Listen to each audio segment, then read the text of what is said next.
કંપનીને પહેલાં કહી દો પાણીનો ટાંકો બનાવી લઈ. 4 લાઇન રસ્તો જ્યારે ગયો ને ત્યારે અહીંયા કૂવો હતો, એ કૂવો બોરી કાઢ્યો છે. આ પાણીની સુવિધા કોઈ છે નહીં અહીંયા. ને એની કંપનીની જવાબદારી આવે છે. આ ગામ દત્તક લીધેલા ગામ છે. આ એની પહેલા પ્રાયોરિટી આવે છે. અને તંત્રના જોરે આ કરતા હશે ને તો એને કહેજો એ બંધ કરી દે. તમે જ્યાં ઉપર નહીં, અમારાથી ઉપર કોઈ છે જ નહીં ભાઈ. સરકારના ઉપર કોઈ નથી. આટલું ધ્યાનમાં રાખજો તમે. કાંઈ મારી માં મૂંઝાવાનું થતું નથી તમારે કોઈને. અને જે મોરબી, હળવદ અને હવે અમરેલીની અંદર લોકો રસ્તા પર ઉતર્યા છે.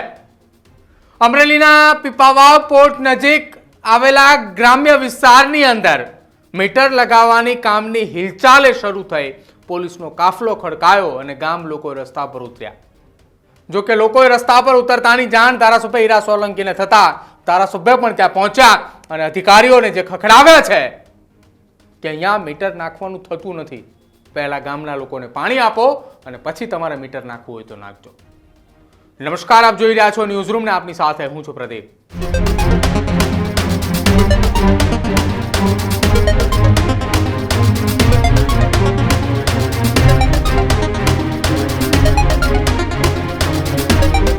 અમરેલીની અંદર આજે વહેલી સવારે રામપરા અને તેની આસપાસના વિસ્તારના ગામો કે જે પીપાવાવ પોર્ટની નજીક આવેલા છે ત્યાં અચાનક એ લોકો રસ્તા ઉપર ઉતર્યા. રસ્તા ઉપર ઉતરતાની સાથે જ તમામ લોકોની માંગ હતી કે પહેલા અમને પાણી આપો અને ત્યારબાદ તમારે મીટર નાખવા હોય તો નાખો. અને આ આખો વિરોધ પ્રદર્શન એ મીટર નાખવાને લઈને ચાલી રહ્યો હતો. આ વિરોધ પ્રદર્શન ચાલી રહ્યું હતું એ દરમિયાન અચાનક ધારાસભ્ય હીરા સોલંકીને આ વાતની જાણ થઈ. હીરા સોલંકીને ગાંધીનગર જવાનું હતું, પરંતુ તેઓ પહેલા એ પીપાવાવ પોર્ટ નજીક ચાલતા એ વિરોધ પ્રદર્શનમાં પહોંચ્યા.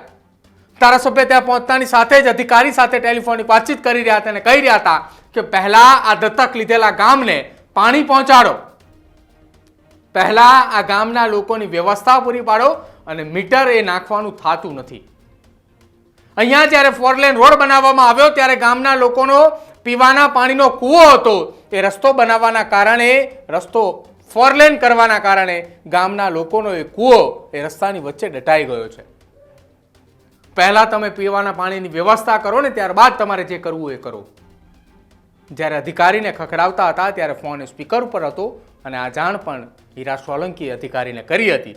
શું કઈ વાતચીત થઈ અધિકારીની સાથે, સાંભળો. અહીંયા સ્થળે આવ્યો છું, આવેદનપત્ર મને આવ્યું. જાઉં છું ગાંધીનગર, બરાબર. અને આ ગામના લોકો અહીંયા બેઠા છે, એમના સામે સ્પીકર ફોન પર વાત કરું છું. સમજ્યા વાત છે? આ ગામને કંપનીને પહેલાં કહી દો પાણીનો ટાંકો બનાવી લઈ. 4 લાઇન રસ્તો જ્યારે ગયો ને ત્યારે અહીંયા કૂવો હતો, એ કૂવો બોરી કાઢ્યો છે. આ પાણીની સુવિધા કોઈ છે નહીં અહીંયા. ને એની કંપનીની જવાબદારી આવે છે. આ ગામ દત્તક લીધેલા ગામ છે. આ એની પહેલા પ્રાયોરિટી આવે છે. અને તંત્રના જોરે આ કરતા હશે ને તો એને કહેજો એ બંધ કરી દે. તમે જ્યાં ઉપર નહીં, અમારાથી ઉપર કોઈ છે જ નહીં ભાઈ. સરકારના ઉપર કોઈ નથી. આટલું ધ્યાનમાં રાખજો તમે. ઓકે, હા, ચાલો. તો અધિકારીની સાથેની વાતચીત હતી. જો કે વાતચીત બાદ ગામના લોકો, ગામની મહિલાઓ ત્યાં સાથે તેમની ઉપસ્થિત હતી અને તમામ લોકોએ હીરા સોલંકીનો આભાર માન્યો. બીજી તરફ એ ગામના લોકો અને મહિલાઓ સાથે જે લોકો ત્યાં આવ્યા હતા એમનું એ પણ કહેવું હતું કે અમે આ રજૂઆત લઈને છે ગાંધીનગર સુધી આવ્યા હતા અને મીટર ન નાખવા દેવાને લઈને ગાંધીનગરથી પણ અમે એક પત્ર લખાવીને પાછો લાવ્યા હતા, પરંતુ તેમ છતાંય અહીંયા કામગીરી ચાલી રહી છે.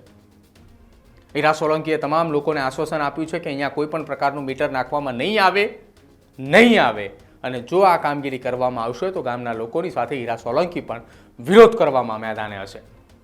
જો કે આજે પણ ગામના લોકોએ જ્યારે વિરોધ કરવા માટે આવ્યા હતા એ દરમિયાન હીરા સોલંકીએ તેમની સાથે હતા.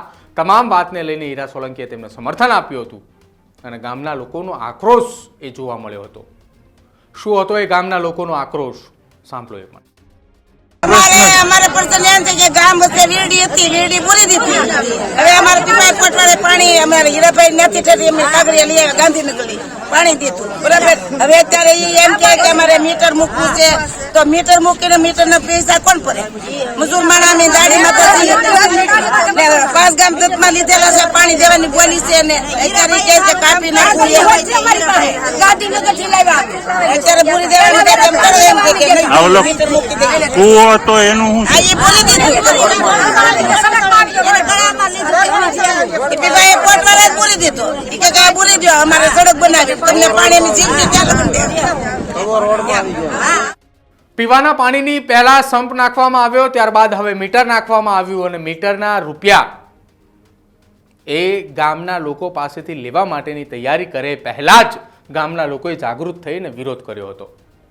હવે અમરેલીની અંદર પણ મોરબી અને હળવદની જેમ વિરોધ પ્રદર્શન થઈ રહ્યા છે અને આ વખતે વિરોધ પ્રદર્શન થતા ધારાસભ્ય ખુદ એ વિરોધ પ્રદર્શનની વચ્ચે પહોંચ્યા હતા અને હીરા સોલંકીએ જે અંદાજની અંદર અધિકારીઓને ખખડાવ્યા અને મહિલાઓ સાથે જે વાતચીત કરી કે તમારે 1 રૂપિયો પણ નથી આપવાનો અને અહીંયા મીટર તો નાખવાનું થતું જ નથી. આ વાત હીરા સોલંકીએ લોકોની સમક્ષ કરી અને ત્યારબાદ ત્યાંથી તેઓ ગાંધીનગર આવવા માટે નીકળ્યા.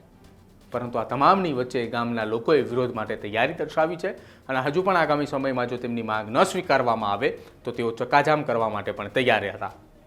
તમારું શું માનવું છે અમરેલીના પીપાવાવ પોર્ટ નજીક થયેલા વિરોધ પ્રદર્શનને લઈને એ ખાસ અમારા કમેન્ટ સેક્શનમાં જણાવજો. જોતા રહેજો ન્યૂઝરૂમ. નમસ્કાર.